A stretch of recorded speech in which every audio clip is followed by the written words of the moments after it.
ಉದ್ಯೋಗ ಪರ್ವದಲ್ಲಿ ಎಲ್ಲರೂ ಸಂಧಿ ನಿಮ್ಮ ಅಭಿಪ್ರಾಯ ಹೇಳಿ ಸಂಧಿಗೆ ಹೊರಟಿದ್ದೇನೆ ಅಂತ ಭಗವಂತ ಹೇಳಿದಾಗ ಉಳಿದವ್ರ ವಿಷಯ ಬೇಡ, ಉಳಿದವರೆಲ್ಲ ಸಂಧಿಗೆ ಒಪ್ಕೊಂಡ್ಬಿಟ್ರು ಹೆಚ್ಚು ಕಡಿಮೆ. ಆದರೆ ದ್ರೌಪದಿ ಮಾತ್ರ ಒಪ್ಪಲಿಲ್ಲ, ಸಾಧ್ಯವೇ ಇಲ್ಲ, ಯುದ್ಧ ಆಗಲೇಬೇಕು ಅಂತ ದ್ರೌಪದಿ ಹಠ ಹಿಡಿತಾರೆ. ಜನ ಬೈತಾರೆ, ಹಠಮಾರಿ ಹೆಣ್ಣು, ದ್ರೌಪದಿ ಹಠದಿಂದ ಲೋಕ ಹಾಳಾಗಿ ಹೋಯಿತು, 18 ಅಕ್ಷೋಹಿಣ ಸೈನ್ಯ ಸತ್ತೋಯಿತು ಅಂದಮೇಲೆ ಒಬ್ಬ ಹಠಮಾರಿ ಹೆಣ್ಣು ಅಂತ ಜನ ಅದಕ್ಕೆ ಟೀಕೆ ಮಾಡ್ತಾರೆ.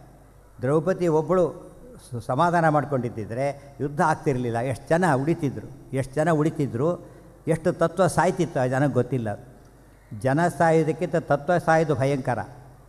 ಒಂದು ಕೆಟ್ಟ ಫಾರ್ಮುಲಾದಿಂದ ಕೋಟ್ಯಂತರ ಜನ ಕೊಲ್ಲಕ್ಕೆ ಬರುತ್ತೆ, ಒಳ್ಳೆಯ ಫಾರ್ಮುಲಾ ಕೋಟ್ಯಂತರ ಜನ ಉಳಿಸುತ್ತೆ. ತತ್ವಗಳು ಅಂದರೆ ಫಾರ್ಮುಲಾ ಇದ್ದ ಹಾಗೆ, ಸ್ವಲ್ಪ ಹೆಚ್ಚು ಕಡಿಮೆ ಹಾಕ್ಕೊಡುದು. ದ್ರೌಪದಿಯನ್ನು ವಿನಾಕಾರಣ ಬೈತಾರೆ. ಕೃಷ್ಣ ಕೇಳ್ತಾನೆ, ಅಮ್ಮ ದ್ರೌಪದಿನ ಅಭಿಪ್ರಾಯ ಏನು? ಸಂಧಿ ನಶ್ಯಾತಿಥಿ ಪಾರ್ಷತಿ, ಸಂಧಿ ಆಗಲೇ ಕೊಡ್ತು. ಆಗ ಕೃಷ್ಣನ ಮಾತನ್ನು ನೆನಪಿಡ್ಬೇಕು ಯಾವಾಗಲೂ ಕೂಡ. ಅರ್ಜುನಾದಿಗಳು ಕೆಲವು ಮಾತಾಡಿದಾಗ ಅರ್ಜುನ ಹಾಗೆಲ್ಲ ಮಾತಾಡ್ಕೊಡೋದು ಅಂತ ಕೃಷ್ಣ ಹೇಳ್ತಾರೆ. ನಿನಗೆ ಗೊತ್ತಿಲ್ಲ, ತಪ್ಪು ಹೇಳ್ತೆ ಅಂತ ಕೃಷ್ಣ ಹೇಳ್ತಾರೆ. ದ್ರೌಪದಿ ಹೇಳಿದ ಕೃಷ್ಣ ಏನು ಹೇಳಿದ ಗೊತ್ತಾ? ಓಂ ಅಂತ ಹೇಳಿದ. ಆಯಿತು, ಕೃಷ್ಣ ಒಪ್ಪಿದ ಮೇಲೆ ಹಠದ ಪ್ರಶ್ನೆ ಎಲ್ಲಿಂದ ಬಂತೀಗ? ಈ ಆ್ಯಂಗಲಲ್ಲಿ ನೋಡಬೇಕು ಯಾವಾಗಲೂ ಕೂಡ. ತುಂಬ ಜನಕ್ಕೆ ಕೇಸ್ ಗೊತ್ತಿರೋದಿಲ್ಲ, ಜಡ್ಜ್ಮೆಂಟ್ ಅಷ್ಟೇ ಗೊತ್ತು. ಸುಪ್ರೀಂ ಕೋರ್ಟ್ ಹೇಳುತ್ತೆ ಮುಗಿದೋಯ್ತು ಅಷ್ಟೇ, ಕೇಸ್ ನೋಡ್ತಾ ಕೊಡೋದಿಲ್ಲ ನಾವೀಗ. ಸುಪ್ರೀಂ ಕೋರ್ಟ್ ಆರ್ಡರ್ ಫೈನಲ್ ಅಷ್ಟೇ. ಕೃಷ್ಣ ಹೇಳ್ತಾನೆ ಅಂದಮೇಲೆ ಮತ್ತೇನು? ಅಹಂ ಸರ್ವಸ್ಯ ಪ್ರಭಃ ಮತ್ತಃ ಸರ್ವಂ ಪ್ರವರ್ತತೆ, ಕೃಷ್ಣ ಹೇಳಿಬಿಟ್ಟಿದ್ದಾನೆ. ಇವತ್ತಿನ ಸಾಮಾನ್ಯ ಜನಗಳು ಭಗವದ್ಗೀತೆ ಅಂದರೆ ಬುದ್ಧಿಯರೆಲ್ಲ ತಲೆಬಾಗ್ತಾರೆ. ಅಂದಮೇಲೆ ಕೃಷ್ಣ ಒಪ್ಪಿದ ಮೇಲೆ ಅಲ್ಲಿ ದೋಷ ಇಲ್ಲಿದೆ, ಸಂಧಿ ಆಗೋದಿಲ್ಲ, ಮಾಡಿಸೋದಿಲ್ಲ ಅಂತ ಹೇಳ್ತಾರೆ. ನಮಗೊಂದು ಪ್ರಶ್ನೆ, ದ್ರೌಪದಿಗೆ ಯಾತಕ್ಕಿಷ್ಟು ಹಠ ಅಂತ ಮುಂದಿನ ಪ್ರಶ್ನೆ. ಯಾತಕ್ಕಿಷ್ಟು ಹಠ? ಕ್ಷಮಿಸಿಬಿಟ್ರೆ ಆಗೋಗ್ತಿತ್ತಲ್ಲ ಅಂತ ಪ್ರಶ್ನೆ. ಅದಕ್ಕೆ ಹೇಳ್ತಾರೆ, ನಿಜ, ಕ್ಷಮಿಸಬೇಕಾದ್ರೆ ಕ್ಷಮಿಸಬೇಕು, ಕ್ಷಮಿಸಬಾರದ್ದಕ್ಕೆ ಕ್ಷಮಿಸಬಾರದು. ತಪ್ಪುಗಳಲ್ಲಿ ಎರಡು, ಕ್ಷಮ್ಯ ಅಕ್ಷಮ್ಯ ಅಂತಿರ್ತಾರೆ.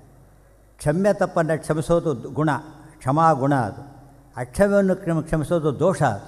ಹೇಳಲಿಲ್ಲ, ವಿದ್ಯಾರ್ಥಿ ಕ್ಲಾಸಿಗೆ ಲೇಟಾಗಿ ಬರ್ತಾರೆ, ಅವನನ್ನು ಬಿಡು ಪರವಾಗಿಲ್ಲ ಅಂತ ಕಳಿಸಿ ಒಳಗೆ ಕರ್ಕೊಂಡ್ಬಿಡ್ತಾನೆ. ಪರವಾಗಿಲ್ಲ, ಬುದ್ಧಿವಂತ ಹುಡುಗ ಕರ್ಕೊಂಡ್ಬಿಡ್ತಾನೆ. ಅವನು ಕಾಪಿ ಮಾಡ್ತಾನೆ, ಅವನು ಪರವಾಗಿಲ್ಲ ಅಂದ್ರೆ ಗತಿ ಏನಾಗಬೇಕಾಗಿದ್ದರೆ? ಹಾಗಿದ್ರೆ ಯೂನಿವರ್ಸಿಟಿಗೆ ಅರ್ಥನೇ ಇಲ್ಲ, ವಿಶ್ವವಿದ್ಯಾಲಯಕ್ಕೆ ಅರ್ಥನೇ ಇಲ್ಲ. ಕೆಲವು ತಪ್ಪುಗಳು ಕ್ಷಮ್ಯ ಇದೆ. ತಡವಾಗಿ ಬರೋದು ದೈಹಿಕ ದೋಷ, ಇದ್ರದ್ದು ದ್ರೋಹ ಅಲ್ಲ, ಅದು ಅನಿವಾರ್ಯ ಕಾರಣ. ಕಾಪಿ ಹೊಡೋದು ಅನಿವಾರ್ಯ ಕಾರಣ ಅಲ್ಲ, ಬುದ್ಧಿ ಇಲ್ಲದ್ದೇ ಕಾರಣ ಅದಕ್ಕೆ. ಅಂದಮೇಲೆ ನಮ್ಮ ಜನಕ್ಕೂ ಎಲ್ಲದಕ್ಕೂ ಒಂದೇ ನ್ಯಾಯ ಮಾಡಿಕೊಂಡ್ರೆ ಗತಿ ಏನು ಹಾಗಿದ್ದರೆ? ಒಂದೇ ನ್ಯಾಯ ಸಾಧ್ಯ ಇಲ್ಲ. ದುರ್ಯೋಧನ ಮಾಡಿದ ತಪ್ಪು ಅಕ್ಷಮ್ಯ ಅಪರಾಧ. ಯಾವುದು ಅಕ್ಷಮ್ಯ ಅಪರಾಧ ಅಂದರೆ ಭೀಮ ದ್ರೌಪದಿಯರ ಮೇಲೆ ಕೃಷ್ಣ ದೃಕೋದರಗತಂ ಬಹುಳಂ ನಿಧಾಯ ಕ್ರೋಧಂ ಯಯೌ ಸಶಕುನಿ ಧೃತರಾಷ್ಟ್ರಪುತ್ರ. ಭೀಮ ದ್ರೌಪದಿಯರ ಮೇಲೆ ಅಗಾಧವಾದ ಕೋಪ ತುಂಬಿಕೊಂಡು ದ್ರೋಹ ಬಗೆಯಲ್ಲಿ ದುರ್ಯೋಧನ ಹೋದನಲ್ಲ, ಅದು ಅಕ್ಷಮ್ಯ ಅಪರಾಧ. ಏನರ್ಥ ಅಂದರೆ ಭೀಮ ಜ್ಞಾನಾಭಿಮಾನಿನೇ ವಾಯವೇ ನಮಃ, ದ್ರೌಪದಿ ಶಾಸ್ತ್ರಾಭಿಮಾನಿ, ಚತುರವದನ ರಾಣಿ, ಅತಿರೋಹಿತ ವಿಮಲ ವಿಜ್ಞಾನಿ, ನಿಗಮ ಪ್ರತತಿಗಳಿಗೆ ಅಭಿಮಾನಿ. ಅಂದಮೇಲೆ ವಿದ್ಯೆಗೆ ಮಾಡಿದ ದ್ರೋಹ ಅಕ್ಷಮ್ಯ ಅಪರಾಧ, ಅದಕ್ಕೆ ಎಂದೂ ಕ್ಷಮೆ ಇಲ್ಲ, ನೆನಪಿರಬೇಕು, ಎಂದೂ ಕ್ಷಮೆ ಇಲ್ಲ. ಯಾತಕ್ಕೆ ವಿದ್ಯೆಗೆ ಮಾಡಿದ ದ್ರೋಹ ಅಕ್ಷಮ್ಯ ಅಂದರೆ ನಹಿ ಜ್ಞಾನೇನ ಸದೃಶಂ ಪವಿತ್ರಭ್ಯ ವಿದ್ಯತೆ. ಹೈಯೆಸ್ಟ್ ಜ್ಞಾನ ಎಂಬುದು ಅತ್ಯಂತ ಪವಿತ್ರ. ಆದರೆ ಮಹಾಪಾತಕದಲ್ಲಿ ಸ್ಟೀಲ್ ಕದಿಯೋದನ್ನು ಸೇರಿಸಲಿಲ್ಲ, ಸ್ವರ್ಣಸ್ಥೇಯ ಅಂತ ಕರೀತಾರೆ. ಸ್ವರ್ಣಸ್ಥೇಯ ಮಹಾಪಾತಕ, ಸುವರ್ಣವನ್ನು ಕದಿಯೋದು ಮಹಾಪಾತಕ. ಉಳಿದು ಕರೆಯೋದು ಪಾತಕ ಅಲ್ಲ, ಬೇರೆ ಪಾತಕ ಉಪಪಾತಕದಲ್ಲಿ ಬರುತ್ತೆ. ಅದು ಮಹಾಪಾತಕಿಗಳಾದ್ದರಿಂದ ಅವ್ರನ್ನ ಕ್ಷಮಿಸಿದರೆ ಕ್ಷಮಿಸಿದವರು ಮಹಾಪಾತಕಿಗಳಾಗ್ತಾರೆ. ಅವರ ಸಹವಾಸ ಮಾಡೋದು ಮಹಾಪಾತಕದಲ್ಲಿ ಒಂದು ಅಂತ ಹೇಳ್ತಾರೆ. ಪಂಚಮಹಾಪಾತಕದಲ್ಲಿ 4 ಮಹಾಪಾತಕ ಮಾಡ್ತಿರ್ತಾರಲ್ಲ ಮಹಾಪಾತಕನ, ಅವ್ರ ಜೊತೆ ಸೇರೋದೇ ಇನ್ನೊಂದು ಮಹಾಪಾತಕ ಅಂತ ಕರೆದಿರೋದು. ಅಂದಮೇಲೆ ಭೀಮ ದ್ರೌಪದಿಯರಿಗಾದ ಅವ್ರ ಮೇನ್ ವಿಶೇಷ ಪ್ರತಿಭಟನೆ ಮಾಡ್ತಾರೆ, ಅತ್ಯಂತ ನ್ಯಾಯವಾದ ಪ್ರತಿಭಟನೆ. ಬೇರೆ ಯಾವುದರಿಂದನೂ ಸಿಗೋದಿಲ್ಲದ್ದು ವಿದ್ಯೆಗೆ ಮಾತ್ರ ಸಿಗೋದು. ವಿದ್ಯೆಯ ಅಮೃತಮಶ್ನುತೆ, ಬೇರೆ ಯಾವುದಕ್ಕೂ ಕೂಡ ಮೋಕ್ಷ ಸಿಗೋದಿಲ್ಲ, ಜ್ಞಾನಕ್ಕೊಂದೇ ಮೋಕ್ಷ ಸಿಗೋದು. ಅದಕ್ಕೆ ದ್ರೋಹ ಮಾಡಿದಾಗ ಅದು ಅಂಧಂತಮಸ್ಸಿಗೋ ಕೆಲಸ ಆಗಲೇಬೇಕು. ಮೋಕ್ಷಕ್ಕೆ ಆಪೋಸಿಟ್ ಅಂಧಂತಮಸ್ಸು, ಆದ್ದರಿಂದ ಅವರು ಸಾಯಲೇಬೇಕು. ದ್ರೌಪದಿಯ ಹಠ ವೈಯಕ್ತಿಕವಾದದ್ದಲ್ಲ, ತಾತ್ವಿಕವಾದದ್ದು. ವಿದ್ಯೆಗೆ ಪ್ರತಿಪಾದ್ಯ ಭಗವಂತ, ವಿದ್ಯೆಗೆ ಮಾಡುವ ದ್ರೋಹ ಭಗವಂತನಿಗೆ ಮಾಡುವ ದ್ರೋಹ. ಕಥೆ ಪುಸ್ತಕ ಹರಿದಾಕಿದ ಪ್ರಾಬ್ಲಮ್ ಇಲ್ಲ, ಟೆಕ್ಸ್ಟ್ ಬುಕ್ ಹರಿದಾಕಿದ ಏನು ಯೋಚನೆ ಮಾಡ್ತೀರಿ? ಟೆಕ್ಸ್ಟ್ ಬುಕ್ ಹರಿದಾಕಿದ್ರೆ ಎಷ್ಟು ದ್ರೋಹ ಗೊತ್ತಲ್ಲ. ವಿದ್ಯಾರ್ಥಿ ಕೆರಿಯರೇ ಹಾಳಾಗುತ್ತೆ ನಾಳೆ. ಇದು ಅರ್ಥ ಮಾಡಿ, ಅದು ನಾಳೆ ಪರೀಕ್ಷೆ ಟೆಕ್ಸ್ಟ್ ಬುಕ್ ಹರಿದಾಕಿರಿ ಎಷ್ಟು ದ್ರೋಹ ಆಗುತ್ತೆ. ಮಹಾಭಾರತಾದಿಗಳು ಪಠ್ಯಪುಸ್ತಕಗಳು ಮೋಕ್ಷಕ್ಕೆ, ಅವೆಲ್ಲ ಕೂಡ ಅವಕ್ಕಾಗೋ ಅನ್ಯಾಯ ಅಕ್ಷಮ್ಯವಾದ್ದರಿಂದ ದ್ರೌಪದಿ ಕ್ಷಮಿಸೋದಿಲ್ಲ ಅಂತ ಹೇಳಿದರೆ ಅತ್ಯಂತ ಸತ್ಯವಾದ ಮಾತು. ಅದು ಹರಿದು ಹಾಕೋದು ಹೇಗೋ ವಸ್ತ್ರಾಪಹರಣಕ್ಕೆ ಪ್ರಯತ್ನ ಪಡ್ತಾರೆ ನೋಡಿದಿರಾ, ಎಂಥ ಅಪರಾಧ ಅದು. ಕ್ಷಮಿಸ್ಲಿಕ್ಕೆ ಸಾಧ್ಯ ಇದೆಯಾ? ಸುತರಾಮ್ ಸಾಧ್ಯ ಇದೆ. ದ್ರೌಪದಿಯ ಹಠದಂಥ ಹಠ ಇಲ್ಲದೆ ಹೋದರೆ ಅದು ಶುದ್ಧ ಧರ್ಮ ಅನಿಸೋದೇ ಇಲ್ಲ. ಇವತ್ತು ನಮ್ಗೆ ಉಲ್ಟಪಲ್ಟ ಆಗಿಬಿಟ್ಟಿದೆ. ದೊಡ್ಡ ತಪ್ಪನ್ನೇ ಕ್ಷಮಿಸಿಬಿಡೋದು, ಚಿಕ್ಕದನ್ನು ದೊಡ್ಡದು ಮಾಡೋದು, ಅದು ತಪ್ಪು. ಅದಕ್ಕೆ ದ್ರೌಪದಿ ದೇವಿ ಹೇಳಿದ್ದಂತ ಫಾಲೋ ಮಾಡ್ತಾರೆ. ಕ್ಷಮಾ ಸರ್ವತ್ರ ಧರ್ಮೋನ ಪಾಪಹೇತುಶ್ಚ ದುರ್ಜನೆ. ಕ್ಷಮೆ ಎಲ್ಲ ಕಡೆಯೂ ಧರ್ಮ ಅಲ್ಲ. ಕೆಟ್ಟವರು ಮಾಡಿದ ಧರ್ಮವನ್ನು ನಾವು ನೋಡೋಣ. ಆ ಧರ್ಮ ಎಂದೂ ಕ್ಷಮಿಸಲಿಕ್ಕೆ ಸಾಧ್ಯ ಇಲ್ಲ. ಹೇಳಿದ್ದನ್ನು ಮಾಡಿ ತೋರಿಸ್ತಾರೆ, ಅದನ್ನು ತಪ್ಪೇ ಇಲ್ಲ. ಮುಗಿದೋಯ್ತು. ಇನ್ನೊಂದು ಪ್ರಸಂಗ, ಈ ಕರ್ಣನ ಪರ್ವದಲ್ಲಿ ದುಶ್ಯಾಸನ ಸಂಹಾರ ನಡೆದಾಗ ಭೀಮಸೇನ ದೇವರು ವಿಶೇಷ ರೀತಿಯಲ್ಲಿ ದುಶ್ಯಾಸನ ಎದೆ ಬಗೆದು ಬಿಟ್ಟು ರಕ್ತಪಾನ ಇತ್ಯಾದಿಯನ್ನು ಮಾಡೋದ ಕಥೆ, ಅದಕ್ಕೆ ಅರ್ಥ ಎಲ್ಲ ನೋಡಿರ್ತೀರಿ. ಆದರೆ ಇನ್ನೊಂದು ಪ್ರಸಂಗ ಬರುತ್ತೆ. ದ್ರೌಪದಿನ ಕರೆಸಿದ್ರು. ದ್ರೌಪದಿ ಅಲ್ಲಿಗೆ ಬಂದು ದುಶ್ಯಾಸನ ರಕ್ತವನ್ನು ಭೀಮಸೇನ ದೇವರು ತಲೆಗೆ ಹಚ್ಚಿದ್ರು. ಎಣ್ಣೆ ಹಚ್ಚಿದಾಗೆ ಅವನ ಹಲ್ಲನ್ನು ಕಿತ್ತಿ ಅದನ್ನು ಬಾಚಿಬಿಟ್ಟು ಮುಡಿ ಕಟ್ಟಿದ್ರು. ವೇಣಿ ಸಂಹಾರ ಅಂಥೇಳಿ ಕಥೆಯ ಸಂಹಾರನೇ ಮಾಡಿಬಿಟ್ಟಿದ್ದಾನೆ. ಮಹಾಭಾರತ ಕಥೆಗೆ ದ್ರೋಹ ಆಗಿಬಿಟ್ಟಿದೆ. ಇದೆಲ್ಲ ಸತ್ಯ ಅಂತ ತಿಳ್ಕೊಬಿಡೋದು ಜನಗಳು. ಸಿನಿಮಾ ನಾಟಕ ಇಂಥದ್ದೇ ಬರೋದು, ಸುಳ್ಳು ಕಥೆ. ಯುದ್ಧರಂಗದಲ್ಲಿ ದ್ರೌಪದಿ ಒಂದು ದಿವಸನೂ ಪ್ರವೇಶ ಮಾಡೋದೇ ಇಲ್ಲ. ಸುಳ್ಳು ಕಥೆ ಅದು. ಭೀಮಸೇನ ದೇವರು ಸಂಹಾರ ಮಾಡಿದ್ದು ಹೌದು, ದುರ್ಯೋಧನಿಗೆ ಕರಡು ಬಗದಿದ್ದು ಹೌದು.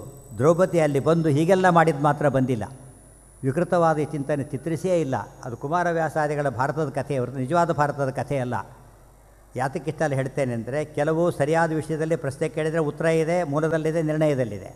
ಕೆಲವು ವಿಷಯಗಳು ಇಲ್ಲೇ ಇಲ್ಲ, ಸುಳ್ಳು ಕಥೆಗಳು. ಅದನ್ನು ನಂಬ್ಕೊಂಡು ಪ್ರಶ್ನೆ ಕೇಳೋದಕ್ಕೆ ಹೋಗಬಾರ್ದು. ಆಗ ನಮಗೆ ಅದೆಲ್ಲ ಬಿಟ್ಟು ನೋಡಿದಾಗ ಶುದ್ಧೇ ಭಾಗವತೆ ಧರ್ಮೇ ನಿರತೋ ದುರ್ಕೋದರ ಅನ್ನೋ ಮಾತು ಅರ್ಥ ಗೊತ್ತಾಗುತ್ತೆ.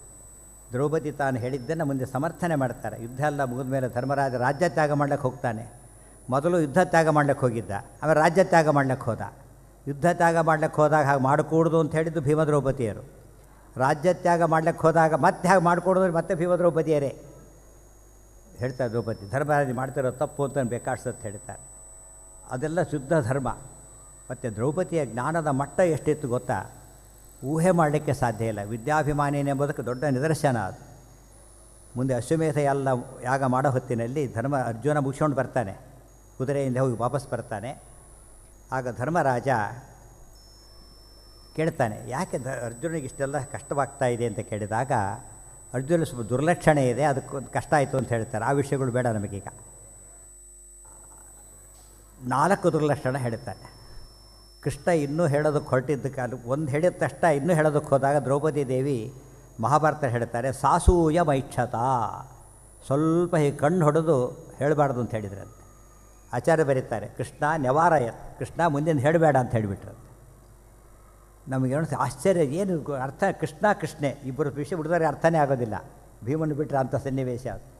ದ್ರೌಪದಿ ಏನು ಮಾಡಿದ್ರು ಗೊತ್ತಾ? ಅದನ್ನು ಹೇಳಿಬಿಟ್ರೆ ಕೃಷ್ಣ ವಿದ್ಯಾಶೀಲೋ ವೃಕೋದರ ಧರ್ಮರಾಜ ಯುಧಿಷ್ಠಿರ, ಭಾಳ ವಿದ್ಯಾಪ್ರಿಯ ಧರ್ಮರಾಜ. ಲಕ್ಷಣದ ಬಗ್ಗೆ ಹೇಳಿದರೆ ನಾನು ಲಕ್ಷಣಶಾಸ್ತ್ರ ಕಲಿತೇನೆ, ಕೃಷ್ಣ ಹೇಳಿಬಿಡು ಅಂತ ಕೇಳಿಬಿಡ್ತಿದ್ದಂತೆ. ಆದರೆ ಅಧಿಕಾರ ಇಲ್ಲ. ಅದಕ್ಕೋಸ್ಕರ ಪ್ರಸಂಗ ಬರಕೂಡ್ದು ದ್ರೌಪದಿ ಹಾಗೆ ಮಾಡಿದರು. ಅವ್ರಿಗೆ ಎಷ್ಟು ಜ್ಞಾನ ಇದೆ ದ್ರೌಪದಿಗೆ. ಆ ವಿವರಣೆ ಹೆಚ್ಚು ಬೇಕು, ಹೇಳೋದಕ್ಕಾಗೋದಿಲ್ಲ, ಅಷ್ಟು ನಡೀತು.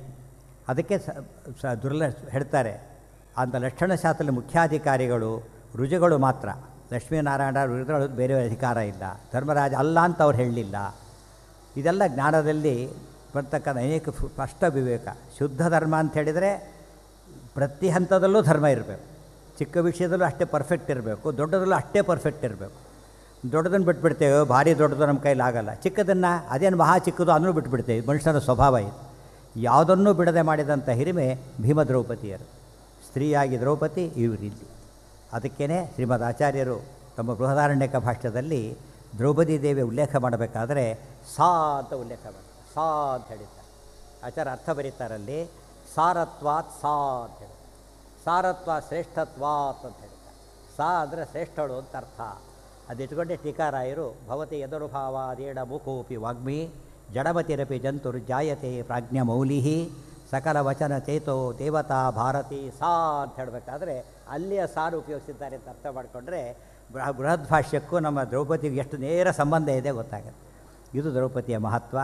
ಅಂಥ ದ್ರೌಪದಿಯ ಬಗ್ಗೆ ಹೆಚ್ಚೇಳೋದಕ್ಕೆ ಸಾಧ್ಯ ಇಲ್ಲ. ಅದು ಇಡೀ ಮಹಾಭಾರತನೇ ಹೇಳಬೇಕೆ ಹೊರತು ಅದು ಇದು ಅಲ್ಲ. ಭಾರತಕ್ಕೆ ಅವರೇ ಅಭಿಮಾನಿ ದೇವತೆಗಳು. ಕೃಷ್ಣ ಹೇಳ್ತಾರೆ ದ್ರೌಪದಿ ಭಾರತ ಇದ್ದಾಗೆ ಇದ್ಲು ಅಂತ ಹೇಳಿಬಿಡ್ತಾರೆ.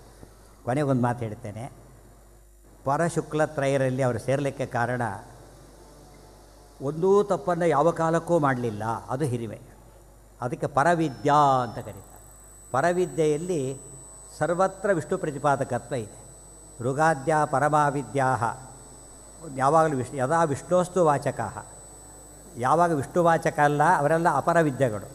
ತಾಯೇವ ಪರಮಾವಿದ್ಯಾ ಯದಾ ವಿಷ್ಣೋಸ್ತು ವಾಚಕ. ಬರೀ ವಿಷ್ಣು ಸರ್ವೋತ್ತಮತ್ವವನ್ನು ಹೇಳಿದಾಗ ವೇದಗಳು ಪರವಿದ್ಯಾ ಅಂತ ಹೆಸರು. ಉಳಿದೊತ್ತಲ್ಲಿ ಪರವಿದ್ಯೆ ಅಲ್ಲವು. ದ್ರೌಪದಿ ದೇವಿ ಪರಶುಕ್ಲ ಯಾತಕ್ಕೆ ಸೇರ್ತಾರೆ ಅಂದರೆ ಅವರ ಅಪರವಿದ್ಯೆ ಆಗೋದೇ ಇಲ್ಲ. ಯಾವಾಗಲೂ ಪರವಿದ್ಯಾ ಪರವಿದ್ಯಾ ಪರವಿದ್ಯೆ ಪರವಿದ್ಯಾಭಿಮಾನಿನಿ ಆದ್ದರಿಂದ ಅವರು ಪರವಿದ್ಯಾ ಸ್ವರೂಪರಾಗಿರೋದ್ರಿಂದ ಪರಶುಕ್ಲತ್ರಯರಲ್ಲೇ ಸೇರ್ತಾರೆ. ಇನ್ನು ಪರಶುಕ್ಲ ತುಂಬ ಅರ್ಥ ಹೇಳಕ್ಕೆ ಬರುತ್ತೆ. ಪರಾತ್ ಶುಕ್ಲರು, ಪರೇ ಶುಕ್ಲರು, ಆಮೇಲೆ ಮುಂದೆ ಬಂದಾಗ ಪರಾತ್ ಶುಕ್ಲರು, ಪರಮೇ ಶುಕ್ಲರು, ಪರೇಣ ಶುಕ್ಲರು, ಪರಸ್ಮಿನ ಶುಕ್ಲರು ಅರ್ಥ ಮಾಡ್ಕೊಂಡ್ಬಿಟ್ರೆ ಅದು ತುಂಬ ಅರ್ಥ ಇದೆ. ಆ ಅರ್ಥದಲ್ಲಿ ದ್ರೌಪದಿಯ ಪರಶುಕ್ಲತ್ರಯத்தை ತಿಳ್ಕೊಳ್ಳೋದು ಅಂದರೆ ನಮ್ಮ ದೊಡ್ಡ ಭಾಗ್ಯ. ಕೃಷ್ಣಾರ್ಪಣ ವಸ್ತು ಅಂತೇಳಿ ಹೇಳ್ತೇನೆ. ಸರ್ವೇಂದ್ರಿಯ ಪ್ರೇರಕೇಣ ಶ್ರೀ ಪ್ರಾಣಪತಿ ನೇರಿತಃ ಯದವೋಚಮಹಂ ತೇನ ಪ್ರಿಯತಾಂ ಕಮಲಾಲಯ.